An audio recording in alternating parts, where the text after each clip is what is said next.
เวียกงานสื่อมวลชนป้องกันความสงบมีบทบาทสำคัญในการสกัดกั้นและตอบโต้ภัยคุกคามจากข่าวปลอมและข้อมูลบิดเบือนความจริงที่สร้างความสับสนให้แก่สังคมเพื่อเป็นการตอบสนองและแก้ไขปัญหาดังกล่าวอย่างทันการ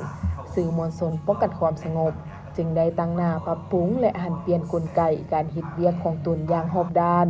โดยถือเอาความถูกต้องความมองไว้และหลักฐานที่น่าเชื่อถือเป็นบอนอิงด้วยความตัดสินใจสูงและความรับผิดชอบต่อหน้าที่การเมือง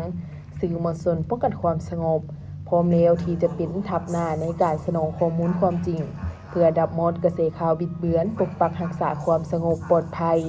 และความเป็นระเบียบเรียบร้อยของสังคมท่านพลตรีสุรินทร์เกียวประเสริฐรองรัฐมนตรีหัวหน้ากรมใหญ่การเมืองป้องกันความสงบได้ขึ้นประกอบคำเห็นต่อกองประชุมเวียกงานสื่อมวลชนทั่วประเทศครั้งที่1ในวันที่14กรกฎาคมปี2026ที่หอประชุมแห่งชาตินครหลวงเวียงจันทน์ว่าในระยะผ่านมาสื่อมวลชนป้องกันความสงบเป็นภาคส่วนหนึ่งที่สำคัญในการเป็นพาหนะอันเหลี่ยมคมทางด้านการเมืองแนวคิดของภาครัฐก็คือกระทรวงป้องกันความสงบในการเฮ็ดหน้าที่โฆษณาเผยแพร่สกัดกั้นและตอบโต้ข้อมูลข่าวสารที่บิดเบือนความจริงเพื่อปกปักรักษาความสงบความเป็นระเบียบเรียบร้อยและความมั่นคงของชาติซึ่งสื่อมวลชนป้องกันความสงบรวมมีสื่อหนังสือพิมพ์วารสารวิทยุโทรภาพและดิจิตอลตลอดระยะผ่านมาได้เฮ็ดหน้าที่เป็นกระบอกเสียงที่จงรักภักดีในการโฆษณาเผยแพร่แนวทางนโยบายของพรรคระเบียบกฎหมายของรัฐนิติกรรมต่างๆที่เกี่ยวข้องกับเวียกงานป้องกันชาติป้องกันความสงบทั้งเป็นศูนย์รวมข้อมูลข่าวสารด้านความสงบเฮ็ดหน้าที่ส่งเสริมรายงานข่าวสารเหตุการณ์และผลงานการเคลื่อนไหวของกำลังป้องกันความสงบเป็นศูนย์กลางลงฮอดท้องถิ่นโดยผ่านสื่อดังเดิมและสื่อแบบใหม่คือสื่อออนไลน์ให้สังคมได้รับรู้อย่างถูกต้องและทันการพร้อมกันนั้นสื่อมวลชนของกำลังป้องกันความสงบยังได้เป็นเจ้าการติดตามกวดกะข้อมูลข่าวสารทางออนไลน์ที่บิดเบือนความจริงพร้อมทางรายงานคันถึงเพื่อขอทิศชี้นำในการตอบโต้อย่างเป็นระบบและถูกต้องตามขั้นตอนผ่านการเคลื่อนไหวตัวจริงแม้นสามารถตอบโต้ข่าวบิดเบือนได้อย่างทันการในหลายเหตุการณ์ที่กลุ่มคนบ่หวังดีโฆษณาใส่ร้ายป้ายสีต่อพรรครัฐเฮา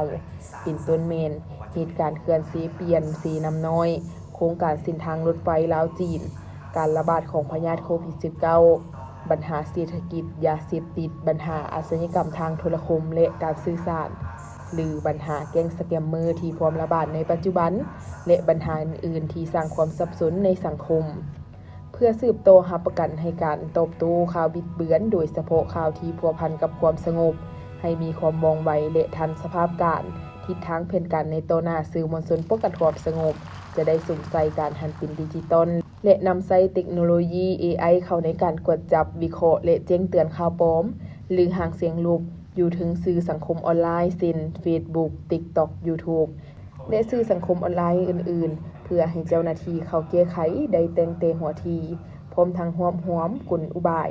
การบิดเบือนความจริงและบัญชีเพจที่มีพฤติกรรมบ่ดีเข้าในระบบเพื่อสะดวกในการติดตามและดำเนินคดีทางกฎหมายพร้อมกันนั้นจะได้สร้างกลไกพิเศษในการออกบทชี้แจงรูปภาพหรือวิดีโอตอบโต้ได้ทันทีผ่านระบบอนุมัติออนไลน์จากขั้นถึงโดยบ่ผ่านการรอท่าขั้นตอนเอกสารแบบเก่าเน้นการเพิ่มทวีเชื่อมโยงข้อมูลอย่างใกล้ชิดและโดยกงระหว่างสื่อมวลชนป้องกันความสงบกับภาคส่วนต่างๆเพื่อให้ได้ข้อมูลจริงที่ถูกต้องและว่องไวเน้นการผลิตคลิปสั้นที่ไวและสังคมมักเบิ่งในปัจจุบันรวมทั้งการถ่ายทอดสดแถลงข่าวเพื่อหักล้างข่าวปลอมอย่างทันการด้วยหลักฐานที่น่าเชื่อถือทั้งสั่งนักข่าวดิจิตอลและฝึกอบรมให้นักข่าวสามารถถ่ายตัดต่อและโพสต์ชี้แจงข้อเท็จจริงได้ทันทีจากภาคสนามหรือจุดเกิดเหตุโดยนำใช้เสียงแต่โทรศัพท์มือถือและอุปกรณ์เคลื่อนที่นอกจากนี้ยังได้สร้างกลไกส่งข้อมูลความจริงให้แก่สื่อมวลชนแห่งชาติสื่อกองทัพเพจออนไลน์และสื่อมวลชนแขนงการอื่นๆทั้งขั้นศูนย์กลางและท้องถิ่นเพื่อช่วยส่งข้อมูลที่ถูกต้องในการต่อต้านกระแสข่าวปลอมพร้อมทั้งปลูกจิตสำนึกให้ประชาชนบ่หลงเชื่อบ่ส่งต่อบ่ร่วมรายงานข่าวปลอมเพื่อให้ประชาชนเห็นมากลายเป็นผู้ช่วยเหลือเจ้าหน้าที่ในการกลั่นกรองข้อมูลพร้อมทั้งฝึกอบรมทักษะการวิเคราะห์และจิตวิทยามวลชนให้พนักงานสื่อสาร สามารถอ่านทิศทางหรือท่าเอียงของหางเสียงรู้วิธีการตอบโต้ที่นิ่มนวลแต่เด็ดขาดสามารถดึงดูดสร้างความเชื่อมั่นของสังคมกลับคืนมาได้อย่างมีศิลปะและเฮ็ดให้ทุกช่องทางสื่อสารของกำลังป้องกันความสงบกลายเป็นโบนอิงที่น่าเชื่อถือเมื่อใดมีข่าวที่สร้างความสับสนในสังคมสื่อมวลชนป้องกันความสงบจะเป็นสื่อทำอิฐในการสนองความจริงเพื่อต้านข่าวปลอมและรักษาความสงบปลอดภัยด้านข้อมูลข่าวสารอย่างแท้จริง